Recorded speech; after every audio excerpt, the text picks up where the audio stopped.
overthinking is when your thoughts go out of control. Imagine a person like James who does this all the time, 24/7. To deal with it, you can use a stress diary to figure out what makes you stressed. Once you understand what causes your stress, you can use the 4A's technique to fix it. Overthinking is when you spend too much time and energy thinking about something, usually a problem or a decision, in a way that doesn't help and makes you feel stressed. It's like when you keep going over the same thoughts in your head, thinking about different possibilities or worrying about what might happen. It's totally fine to think about things, but when you do it too much and it makes you feel anxious or stuck, that's what we call overthinking. It's like your brain is just going in circles instead of finding a clear and helpful solution. If you're dealing with overthinking, today is the day to solve it. But before we continue, please consider subscribing to our channel so you can watch all our book-related videos as soon as we release them. Today, we're going to discuss a book called Stop Overthinking, written by Nick Trenton. In this summary, you'll discover practical ways to decrease anxiety and take charge of your thoughts. When your mind constantly wanders, it can lead to unhappiness. If you find yourself dwelling on past events and worrying about the future to the point where you can't focus on everyday tasks, that's a sign of overthinking. Many of us become habitual overthinkers because it gives us the false impression that we're actively working on solving the problems we're overthinking. This kind of thinking can make it really tough to stop overthinking, even if you create a solid plan. Plus, if your anxiety increases, your mind is more likely to overthink. To reduce anxiety quickly and regain control of your mind, you need to address the root causes, and this summary will teach you how to do that. To make the book's lessons easy to grasp, we've divided them into 7 chapters. Chapter 1. Ways to Stop Overthinking. Method. 1. 5, 4, 3, 2, 2, 1. This technique helps you regain control when you're anxious. It's like a distraction game. When you're stressed, count down slowly from 5 to 1. As you count, focus on your senses. At 5, look at 5 things around you. At 4, listen to 4 different sounds. At 3, feel 3 sensations. At 2, notice 2 smells. And at 1, think about 1 taste. This keeps your mind away from overthinking and anxiety. Method 2. Counter-belief experiment. This method is about challenging your negative beliefs. If you believe something like, "I'm not prepared for my presentation," try to come up with a counter-belief like, "I am well prepared for this presentation." Live as if. The counter-belief is true for at least a minute and look for evidence to support it. This helps reduce anxiety and overthinking. Method 3. Worry suspension. When you feel overwhelmed by anxiety, you can set aside a specific time to worry. You can even use your phone or a reminder to do this. By giving your worries a specific time, you limit their impact on the rest of your day. It helps you manage anxiety without letting it control your entire day. Chapter 2. More thinking versus overthinking.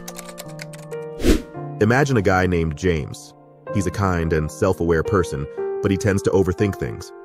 One day, he notices a small lump on his shoulder. He starts worrying and looking up treatments online. At first, he realizes he might be overthinking it and tries to calm down. But then, instead of just thinking about his health, he starts thinking about all sorts of things: memories, fears, and doubts. He even starts worrying that he'll get a panic attack. This whole chain reaction began with a tiny lump on his shoulder. Many people experience this kind of overthinking. It happens when your thoughts spiral out of control, leading to unwanted, never-ending, and self-defeating worries.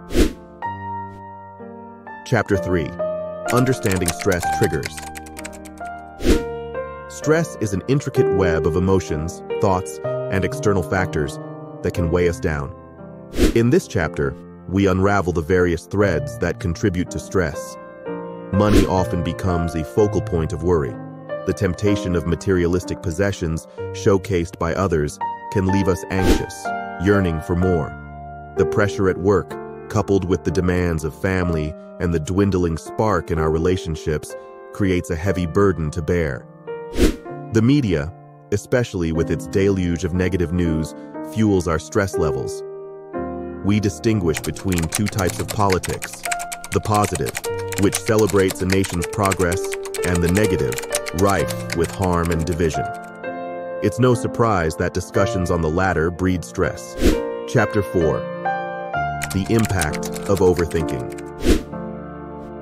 Now, let's delve into the profound consequences of incessant overthinking. Consider James, whom we briefly met earlier.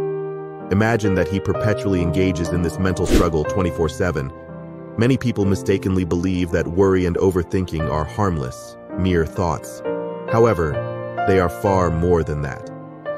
Anxiety is a comprehensive experience that affects us physically, mentally, psychologically, socially, and even spiritually.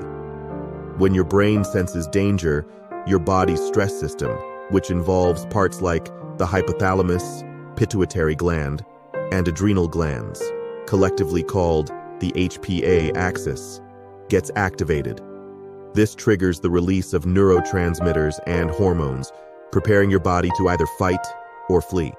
While this response can be life-saving in the short term, its prolonged activation can harm both the body and mind. Chapter 5: The 4 A's of Stress Management. This helps you take charge of life's tough situations and regain control.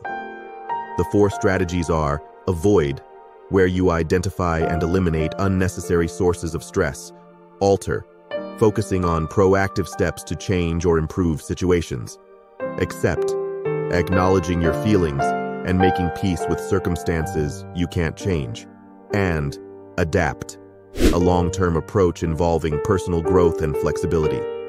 These strategies provide a comprehensive toolkit for effective stress management, allowing you to address stressors and regain control over your life with self-awareness and the right approach for each situation.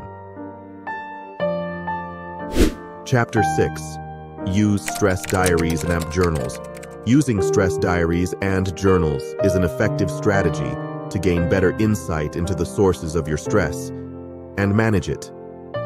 You record your stress levels, triggers, and responses, helping you recognize patterns and identify what stress is productive or harmful. Analyzing the diary data allows you to make practical changes in your life, such as setting boundaries, managing anger, or even considering job changes. Writing can be therapeutic and reduce stress. Whether it's a gratitude journal, emotional release, bullet journaling, or past memory reflection, journaling can be tailored to your preferences and promote a positive outlook on life. Chapter 7: Manage your time and inputs. Effective time management is crucial for stress reduction.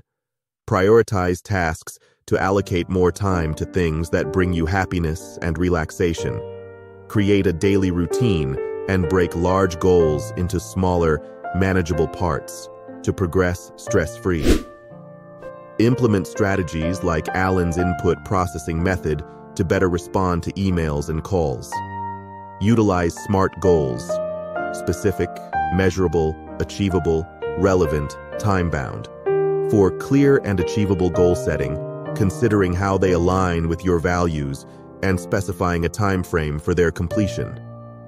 Proper time and input management can significantly reduce stress. Thank you for tuning in to this video. I hope you found it valuable and enjoyable. Your support means a lot. Stay tuned for more exciting videos in the near future. Thank you, and see you soon.